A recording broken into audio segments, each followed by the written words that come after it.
출애굽기 2장 14에서 15절입니다. 그가 이르되 누가 너를 우리를 다스리는 자와 재판관으로 삼았느냐? 내가 애굽 사람을 죽인 것처럼 나도 죽이려느냐? 모세가 두려워하여 이르되 일이 탈로 되었도다. 바로가 이 일을 듣고 모세를 죽이고자 하여 찾는지라. 모세가 바로의 낯을 피하여 미디안 땅에 머물며 하루는 우물 곁에 앉았더라. 모세는 두 명의 여인들로부터 강력한 영향을 받습니다. 먼저 그의 어머니 요게벳입니다. 모세가 어머니와 함께 있는 동안 그는 자신의 정체성을 확립합니다. 이 전통은 수천 년이 지난 지금도 이어지고 있습니다. 현대 이스라엘 법에는 귀환법이 있습니다. 이 법에 따르면 부모 중 한 사람만 유대인이어도 그들의 자녀는 이스라엘의 시민권을 취득할 수 있다는 법입니다. 하지만 종교법은 다릅니다. 그들의 자녀가 시민권자가 된 것이지 유대인이 된 것은 아니란 뜻입니다. 만약 아버지가 유대인이고 어머니가 유대인이 아니라면 그들의 자녀는 이스라엘의 시민권을 가질 수 있습니다. 하지만 아직 유대인은 아닙니다. 그 자녀가 유대인이 되려면 공식적인 교육 과정을 거쳐야만 유대인으로 인정받을 수 있습니다.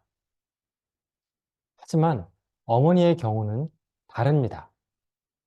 만약 어머니가 유대인이고 아버지가 유대인이 아니라면 그 자녀는 이스라엘 시민권자가 될 수 있고 동시에 전통 유대인으로 인정도 받습니다. 만약 상대방의 종교적으로 유대인인지 아닌지 알고 싶다면 그 사람의 어머니가 유대인인지 물어보면 된다는 뜻입니다. 즉, 유대인들의 정체성과 그 책임은 어머니를 통해 계승된다는 뜻입니다. 유대인들은 어머니를 통해 두 가지 생명을 받는다고 믿습니다. 첫 번째는 육신의 생명이고 두 번째는 영적인 생명, 곧 신앙입니다. 히브리서 11장에 보면 모세가 왕자의 특권보다 하나님의 백성과 고난받는 것을 선택했다고 나옵니다.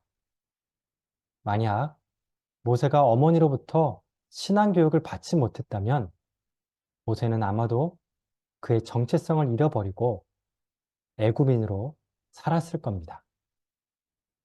두 번째 여인은 애굽의 공주입니다. 성경에는 그녀의 이름이 나와 있지 않지만 역사학자들은 그녀의 이름을 hatshepsut라고 봅니다. hatshepsut는 모세를 양자로 삼은 뒤에 바로 왕과 결혼을 합니다. 하지만 그녀의 남편은 딸만 낳고 일찍 죽습니다. 후계자가 없는 상황에서 합세수트는 남편의 피가 섞여 있는 애굽 사람을 양자로 삼습니다. 문제는 그 아이가 너무 어리다는 겁니다. 그래서 합세수트는 그 아이와 함께 애굽을 공동으로 통치합니다. 나쁘게 말하면 섭정이고 좋게 말하면 두 명의 파라오가 애굽을 통치한 겁니다. 모세를 양자로 삼았던 공주가 애굽의 왕이 된 겁니다. 그녀가 약 20년 동안 애굽을 통치하는데 이 기간 동안 모세는 왕자 교육을 받습니다. 하지만 모세는 자신의 정체성을 포기하지 않았습니다. 이스라엘 민족이 학대받는 것을 보고 애굽인을 쳐 죽입니다. 성경에 보면 바로 왕이 이 일을 듣고 모세를 죽이려고 했다는 기록이 나옵니다.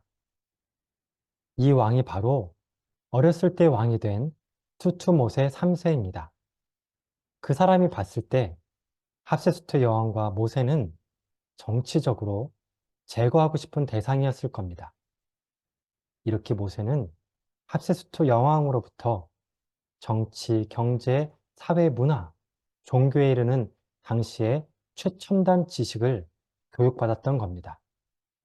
하지만 그런 교육은 모세의 정체성을 흔들지 못했습니다. 자신을 낳아준 어머니로부터 정체성을 확립했기 때문입니다. 하나님은 누구신지, 나는 누구인지, 하나님이 자신의 선조들과 어떤 언약을 맺었는지 어머니로부터 배웠던 겁니다. 기도하겠습니다. 하나님 아버지, 신앙의 유산을 이어가길 원합니다. 저희 세대보다 저희들의 자녀 세대가 하나님과 더욱 깊은 교제를 누리게 하여 주옵소서. 아버지를 통해, 어머니를 통해 하나님의 형상을 발견하게 하시고 복음 안에서 저희들의 가정이 하나 되게 하여 주옵소서. 이 사명을 주님이 부르시는 그날까지 이루게 하여 주옵소서. 예수님의 이름으로 기도드립니다. 아멘.